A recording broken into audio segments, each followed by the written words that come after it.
बात करते हैं। क्वेश्चन कहता है explain the meaning of statement electric charge of a body is quantized. Quantize मतलब क्वांटाइजेशन का मतलब यहाँ क्या होता है, अवेलेबल इन फिक्स्ड अमाउंट, मतलब चार्जेस या कोई बॉडी जो फिक्स्ड अमाउंट में अवेलेबल हो।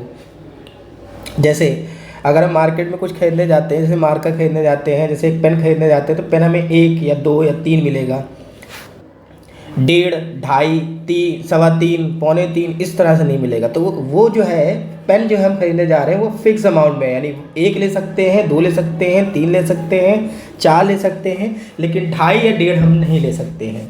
ठीक है, उसी तरीके से चार्जेस भी जो होते हैं वो हमारे क्या होते हैं, फिक्स्ड अमाउंट में लिए जाते हैं। That means quantization, it means that Q equal to n e, यहाँ पर n जो है is the integral multiple of charge on fundamental charge. तो फंडामेंटल चार्ज क्या होता है, the smallest charge that can exist independently is charge on 1 electron which is equal to 1.6 × 10⁻⁹ it is a fundamental charge.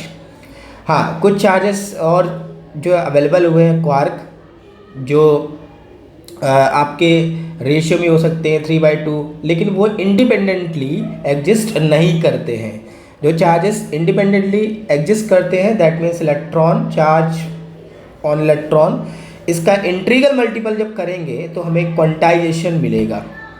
अब बात करते हैं अगले question की। तो why can one ignore quantisation of electric charge when dealing with microscopic या large scale particle. Large scale की बात करें तो जैसे यहाँ पर हम बात कर रहे हैं, तो किसी कंडक्टर में अगर हम बात करें तो 10⁻23 अप्रॉक्स पर मीटर क्यूब में इलेक्ट्रॉन्स होते हैं, जिन्हें फ्री इलेक्ट्रॉन्स बोलते हैं। तो ये इलेक्ट्रॉन्स जो होंगे, जैसे ये बहुत पास है, तो अभी ये 3-4 हैं, तो इनको हम सेपरेटली बता सकते हैं। लेकिन जैसे ही ये और बढ़ते जाएंगे एक लार्ज स्केल पर,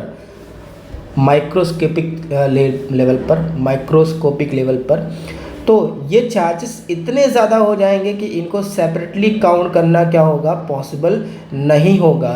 तो इसे हम कंटिन्यूस चार्ज की कैटेगरी में बोलते हैं कि ये चार्ज कंटिन्यूस है। जैसे एक ही लाइन पर बात कर ले, तो एक ही लाइन पर जब चार्ज एक साथ ऐसे आना स्टार्ट हो जाएंगे तो इनको हम इनफाइनाइट तक जाते जाएंगे, तो इनको हम सेपरेटली काउंट नहीं कर पाएंगे। तो इसे कंटिन्यूस चार्ज डिस्ट्रीब्यूशन का नाम देना स्टार्ट कर देते हैं। तो वहाँ पर क्वांटाइजेशन का यूज़ नहीं करते हैं। नेक्स्ट क्वेश्चन की बात करते हैं 1.5। When glass rod is rubbed with a silk cloth, charge appears on both. A similar phenomena is observe when many other pair of bodies. Explain how this observation is consistent with law of conservation of charge.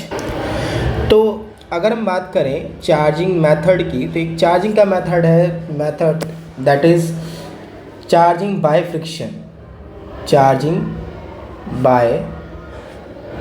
Friction. तो इसमें जब एक body को दूसरी body पर रब करते हैं तो दोनों बॉडी पर equal but opposite charge develop होते हैं। Equal but opposite charge develop होते हैं।